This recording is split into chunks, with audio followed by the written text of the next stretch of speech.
Hello everyone, welcome to once again our YouTube channel MPS Tutors. My dear friends, my dear students, today I will explain population. Today I will explain population. You know, population is the major problem of the world. Population means जनसंख्या. So आज हम आपको population के बारे में बताएंगे कि population जो है मेजर प्रॉब्लम हो गई है. इस समय दो वर्ड होते हैं, एक है पॉपुलेशन और सेकंड है पॉल्यूशन. मीन पॉपुलेशन और पॉल्यूशन, प्रदूषण और दूसरा जनसंख्या, ये दोनों बहुत ही विकट समस्याएं, बहुत ही विकट प्रॉब्लम्स इस समय दुनिया के सामने हैं. और आपको पता है कि प्रॉब्लम जो है वो विकट है और इससे पार पाना यानी इससे निकलना बहुत ही यानी अत्यंत जरूरी है, नेसेसरी है. लेकिन इससे निकला कैसे जाए, इसको हम कम कैसे करें, यानी पॉल्यूशन को और पॉपुलेशन को रिड्यूस कैसे करें, तो उसके कुछ स्टेप्स हैं. पर आज अभी हम पॉपुलेशन के बारे में जानेंगे कि पॉपुलेशन होता क्या है. पॉपुलेशन कुछ कंट्रीज के बारे में जानेंगे कि कुछ कंट्रीज ऐसे हैं जो लगभग आधी जनसंख्या 2 या 3 कंट्री में डिपेंड करती है. तो चलिए हम स्टार्ट करते हैं अपना टॉपिक, अपना चैप्टर पॉपुलेशन. अच्छा, चैप्टर बेटा पॉपुलेशन.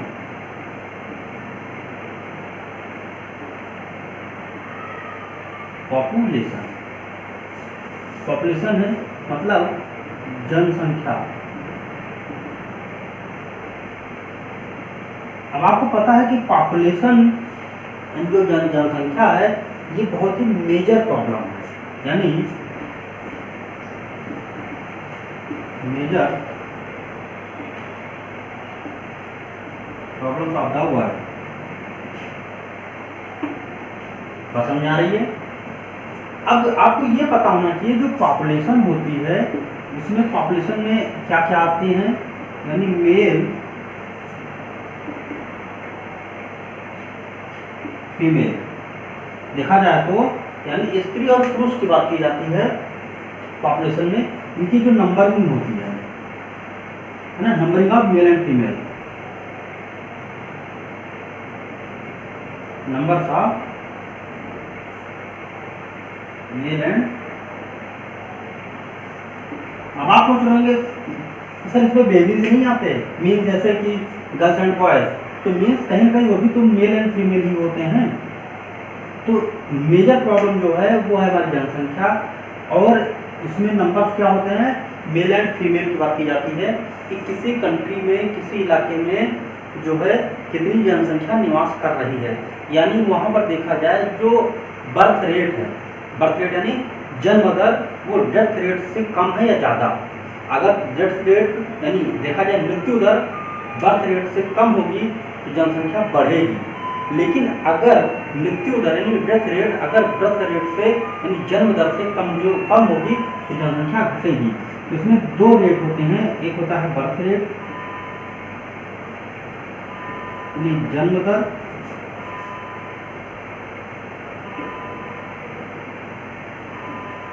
और दूसरा होता है डेथ रेट यानी मृत्यु रेट. 2 रेट आपने पढ़ा है, इसको ऑलरेडी आप जानते हैं, birth rate and death rate, है ना, जन्म दर और मृत्यु दर. अगर जन्म दर बढ़ रही है, मृत्यु दर कम हो रही है, यानी जनसंख्या इंक्रीज हो रही है, जनसंख्या बढ़ रही है. ठीक है. बट अगर देखा जाए कि जन्म दर कम हो रही है और मृत्यु दर बढ़ रही है तो जनसंख्या कम हो रही है. तो देखा जाए किसी कंट्री में डेथ मतलब बर्थ रेट ज़्यादा होती है तो किसी में डेथ रेट ज़्यादा होती है. इस प्रकार यानी मृत्यु दर ज़्यादा होती है, किसी में जन्म दर ज़्यादा होती है. तो ये जो एक एवरेज होता है हर कंट्री का अलग अलग होता है. यहाँ तक कि किसी कंट्री में, एक ही कंट्री में कई पार्ट्स होते हैं, कई इलाके होते हैं, किसी इलाके में जनसंख्या बढ़ रही है तो किसी में कम हो रही है. ठीक है. तो जैसे हम 2 कंट्री की बात कर लेते हैं. 2 कंट्री आप जान रहे हैं, मुझे बताने की जरूरत नहीं है, आपके माइंड में आ गया होगा, छोटा ही ऑटोमेटिक आपके माइंड में आया होगा. कौन कौन से हैं, फर्स्ट है चाइना एंड सेकंड है इंडिया. बात समझ आ रही है. इंडिया है अब चाइना और इंडिया में देखा जाए, ये दोनों कंट्री एशिया कॉन्टिनेंट में है ना।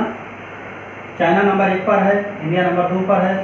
चाइना में जो लैंड इलाका है, यानी अगर देखा जाए विश्व का चौथा सबसे बड़ा फोर्थ है ना, बिगेस्ट कंट्री है। इंडिया 7th बिगेस्ट कंट्री है यानी एरिया में देखा जाए, बट चाइना पॉपुलेशन में फर्स्ट पर है और इंडिया सेकंड पर है। इतनी बात समझ में आ रही है आपको। सोचिए कि अगर चाइना की बात करें तो लगभग 4th पोजीशन पे आता है और इंडिया 7th पे आता है। तो हमारे हिसाब से देखा जाए, इस लैंड इलाके के हिसाब से देखा जाए, दुनिया का 7वां सबसे बड़ा देश है, लेकिन विश्व का दूसरा सबसे बड़ा जनसंख्या वाला देश है। तो अगर लगभग इसमें देखिए 3 पोजीशन की मतलब जो है डिफरेंस आ रहे हैं, 5, 6, 7 3 पोजीशन की डिफरेंस है, कि यहाँ भी लगभग 3 पोजीशन का डिफरेंस होना चाहिए था, बट ऐसा नहीं है। और आपको यकीन होना चाहिए, थोड़ा सा हैरानी होगी कि जो रसिया है, जो नंबर 1 पर आता है, इसके देखा जाए फर्स्ट पे है, पॉपुलेशन में नहीं है, ये लैंड इलाके में है, एरिया में फर्स्ट पर है ना, लेकिन पॉपुलेशन में ये टॉप 10 में भी नहीं आता, ये टॉप 15 या 16 के आसपास आता है, ठीक है। और पाकिस्तान देखा जाए अगर, तो पाकिस्तान टॉप 10 में आ जाता है, पाकिस्तान टॉप 10 में आ जाता है। तो इस प्रकार आप जान सकते हैं कि जनसंख्या कितनी ही विध्वंसक, कितना ही ज़्यादा विस्फोट जो है, जो पॉपुलेशन एक्सप्लोजन है, कितना ही विध्वंसकारी है हमारी दुनिया के लिए, हमारी अर्थव्यवस्था के लिए, यानी इकोनॉमी के लिए, एजुकेशन सिस्टम के लिए, यानी कोई भी सिस्टम हो, है ना। अगर हम कोई भी पॉलिसी चलाते हैं, कोई भी नियम कानून बनाते हैं, कुछ भी लेकर आते हैं पब्लिक के लिए, लोगों के लिए, हमारे देश में रहने वाले जो व्यक्ति हैं, व्यक्ति विशेष हैं, अगर उनके लिए हम नई नई पॉलिसीज चलाते हैं तो वो नज़र आती है कैसे, ऊँट के मुँह में जीरा। जैसे ऊँट के मुँह में जीरा नज़र आती है, क्योंकि उसका उपभोग करने वाले लोग ज़्यादा हैं, संसाधन कम है। नीड सबको है, बट प्रोड्यूसर यानी प्रोड्यूसर जो है, जो प्रोडक्ट है, उसकी डिमांड ज़्यादा है, सप्लाई कम है। मांग ज़्यादा है, लोगों को नीड ज़्यादा है, बट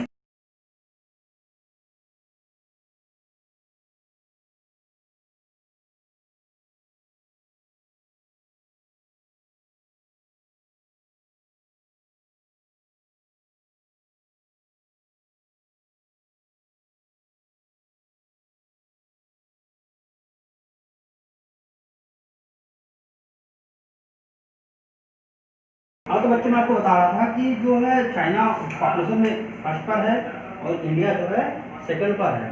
और जो यहाँ के संसाधन होते हैं, जो रिसोर्स होते हैं, चाहे वो फूड की बात की जाए, वो क्लॉथ की बात की जाए, वाटर की बात किया जाए, जॉब की बात की जाए, एजुकेशन की बात की जाए, एग्रीकल्चर की बात की जाए, व्हीकल की बात की जाए, ट्रांसपोर्ट की बात की जाए, स्कूल, कॉलेज, हॉस्पिटल, जॉब, यानी एवरीथिंग। अगर आप किसी भी चीज़ की बात करते हैं, किसी भी चीज़ की बात करते हैं, तो वहाँ पर पॉपुलेशन का बहुत बड़ा इफेक्ट पड़ता है, बहुत वही बड़ा इम्पैक्ट पड़ता है। कारण क्या है कि नीड सबको है, बट सबकी रिक्वायरमेंट पूरी कर पाना बहुत ही कठिन कार्य है, बहुत ही कठिन कार्य है। सबको संतुष्ट कर पाना बहुत ही मुश्किल है। और जो हम लोग देखते हैं कि जो यूरोपियन कंट्रीज हैं या अदर जो वेस्टर्न कंट्रीज हैं, वहाँ पर वो ज़्यादा डेवलप्ड हैं, ऐसा लगता है हमें। डेवलप्ड होने का सबसे बड़ा रीजन क्या है कि पॉपुलेशन कम होना, यानी डिमांड कम है, सप्लाई ज़्यादा है। हमारे यहाँ क्या है, डिमांड ज़्यादा है, सप्लाई कम है। तो ये भी कहीं ना कहीं जो है बहुत इम्पैक्ट पड़ता है कि किसी भी कंट्री के ग्रोथ के लिए। आपको पता होना चाहिए कि इंडिया जो है विश्व की 5th सबसे ज़्यादा इकोनॉमी है बेटा इस समय। 5th देखा जाए तो लगभग 200 ट्रिलियन, बिलियन नहीं है, 200 ट्रिलियन देखा जाए। 5वीं सबसे बड़ी अर्थव्यवस्था है। नंबर 1 पे तो भाई इस समय अमेरिका है ही, कि चाइना आता है, लेकिन नंबर 5 पर इस समय यानी फ्रांस और ब्रिटेन को भी पीछे छोड़ दिया है। सोचिए, जबकि डेवलप्ड कंट्री माने जाते हैं, जो आपके फ्रांस और ब्रिटेन, जो भारत देश पे उन्होंने, अंग्रेजों ने हमारे पर 200 सालों तक करीब करीब शासन किया, तो उनकी जो पॉपुलेशन है कम है, लेकिन डिमांड कम है, सप्लाई ज़्यादा है, डेवलप्ड है। और देखा जाए अगर हम इकोनॉमी की बात करें तो उनकी इकोनॉमी हमसे, यानी उनकी अर्थव्यवस्था, इकोनॉमी मतलब अर्थव्यवस्था, उनकी अर्थव्यवस्था हमारी अर्थव्यवस्था से, हमारी इकोनॉमी से बहुत ही पीछे चली गई है। लेकिन फिर भी उनकी गिनती डेवलप्ड में होती है। क्यों? सबसे बड़ा इम्पैक्ट पॉपुलेशन, पॉपुलेशन वहाँ पर कम है। लोग जो है किसी भी कार्य को करने से हिचकते नहीं हैं, यानी वहाँ पर कोई भी, हम लोग अभी थोड़ा सा, हमने यहाँ लोकल में मैं बात करूँ या इंडिया में बात करूँ, तो लोग बेकरी में जॉब करना नहीं पसंद करते, लेकिन वो लोग पार्ट टाइम जॉब, स्टडी भी करते हैं, जॉब भी करते हैं। पेपर बांटने का काम, या बेकरी पे काम, रेस्टोरेंट में काम, यानी ये सब चीज़ें जो वर्क करते हैं उसमें उनको जो है कहीं से ये नज़र नहीं आता कि ये काम छोटा है या बड़ा है। बट हमारी इंडिया में ये बहुत ही बड़ा इम्पैक्ट है। देखा जाए तो सोशल सिस्टम, यानी सोशल स्टेटस की बात हो जाती है कि अरे वो क्या कर रहा है। तो सबसे बड़ी बात ये भी है कि पॉपुलेशन, मैं बार बार ये कह रहा हूँ आपसे कि सबसे बड़ा इम्पैक्ट पॉपुलेशन का होता है कि जनसंख्या कम होगी तो सुविधाएं अच्छी होंगी।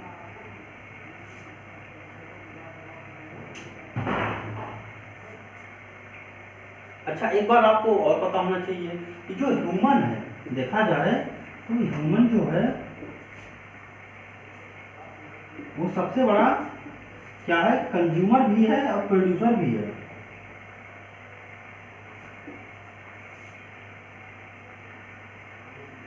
सबसे बड़ा प्रोड्यूसर भी है एंड कंज्यूमर भी है।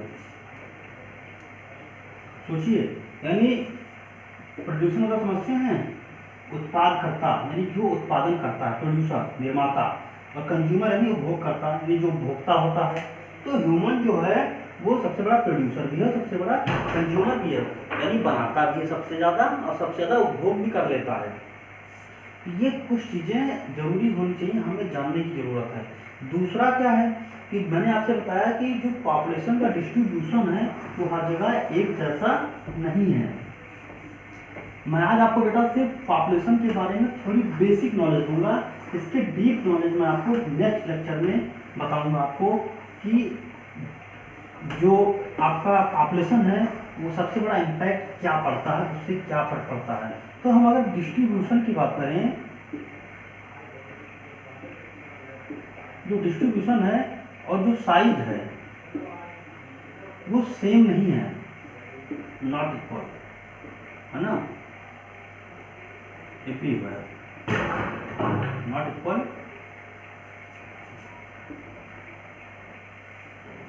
एवरीवेयर, यानी देखा जाए तो हर जगह इक्वल नहीं है, डिस्ट्रीब्यूशन इक्वल नहीं है।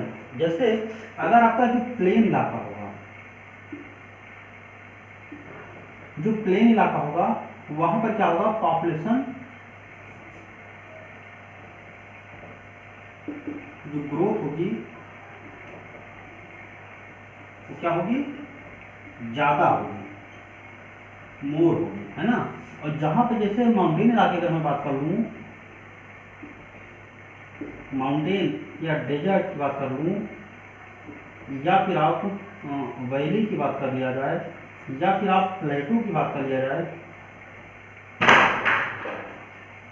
प्लेटू की बात कर लूँ, तो वहाँ पर भी क्या होगा, लेस होता है, पॉपुलेशन क्या होती है, लेस होती है। माउंटेन इलाकों में क्योंकि हमारी जो बेसिक नीड्स हैं, जो हमारी ज़रूरतें हैं, बेसिक आवश्यकताएं हैं, वो पूरी ही नहीं। माउंटेन इलाकों में पानी की समस्या है, ठंड ज़्यादा होती है, जॉब नहीं मिलती है, फूड के लिए समस्याएं होती है। डेजर्ट में भी सेम प्रॉब्लम जो है, पॉपुलेशन ज़्यादा नहीं रहती। क्यों? क्योंकि वहाँ पर वाटर की दिक्कत होती है, समर का सीजन ज़्यादा होता है, गर्मी ज़्यादा लगती है, जब पानी नहीं बरसता है, रेन नहीं होती है, तो फूल भी नहीं उगते हैं, खेती भी, एग्रीकल्चर भी नहीं होती है। वैली में घाटियाँ भी सेम कंडीशन, क्योंकि पहाड़ी वाले इलाके होते हैं। प्लेटू रीजन में पहाड़ी इलाके में पठारी होते हैं, पानी की दिक्कत यहाँ भी होती है, जॉब नहीं होती है, स्कूल कॉलेज सब समस्याएँ होती हैं। लेकिन क्या होगा कि बढ़िया पॉपुलेशन ग्रोथ करती है। क्यों? क्योंकि जॉब भी मिल जाती है, स्कूल कॉलेज हॉस्पिटल जॉब सब कुछ मिलता है, फूड मिलता है, यानी आपकी जितनी बेसिक नीड है, रोटी कपड़ा मकान तीनों मिल जाते हैं। अगर मैं माउंटेन की बात कर लेता हूँ, डेजर्ट की, वैली की या प्लेटू की, यहाँ रोटी कपड़ा मकान तो मिल जाते हैं कहने के लिए, रोटी कपड़ा मकान, यानी देखा जाए तो ब्रेड कपड़ा रोटी कपड़ा, कपड़ा मीन क्या होता है, क्लॉथ और मकान मतलब हाउस। कहने के लिए रोटी कपड़ा मकान तो है, लेकिन कितनी शिद्दत से मिलती है ये आपको पता है, कितनी मुद्दतों से मिलती है, कितनी समस्याओं का सामना करना पड़ता है, ये जो है आपने देखा है। क्योंकि आपकी क्लास में कुछ बच्चे स्काउट गाइड में भाग लिए हैं, उन्होंने जो है कैंप किया हुआ, तो उन्होंने देखा है कि माउंटेन इलाकों में कैसी समस्याएं होती हैं, आपने इस लाइफ को फील किया है। तो मुझे लगता है कि आपके लिए इससे अच्छा एग्जाम्पल आपके सामने लाइव एग्जाम्पल जो आपने अपनी लाइफ में देखा, अपनी लाइफ में आपने फील किया है, आपने उस लाइफ को 1 वीक आपने स्पेंड किया है, अपनी लाइफ में उतारा है। मुझे लगता है कि इससे अच्छा जो है एग्जाम्पल आपके पास कोई नहीं होगा कि जो माउंटेन वाले इलाके होते हैं, जो डेजर्ट्स के वैली के प्लेटू के हैं, उनकी लाइफ कैसी होती है और आपकी लाइफ कैसी है। अगर आप कंपेयर करेंगे तो आपको लगेगा कि आपकी लाइफ जो है वो बहुत ही बेटर है, बहुत ही अच्छी है। तो बेटा आज का टॉपिक हम यही फिनिश करते हैं। नेक्स्ट टॉपिक में हम आपको पढ़ाएंगे कि इनका जो डिस्ट्रीब्यूशन है वो अलग अलग पार्ट में कैसे कैसे हैं। तो आज का टॉपिक के लिए फिनिश करते हैं हम यहीं पर, और टॉपिक को आप अच्छे से पढ़िएगा, अच्छे से जानिए, और जो है एग्जाम के लिए आप लोग प्रिपेयर करिएगा। Thank you so much.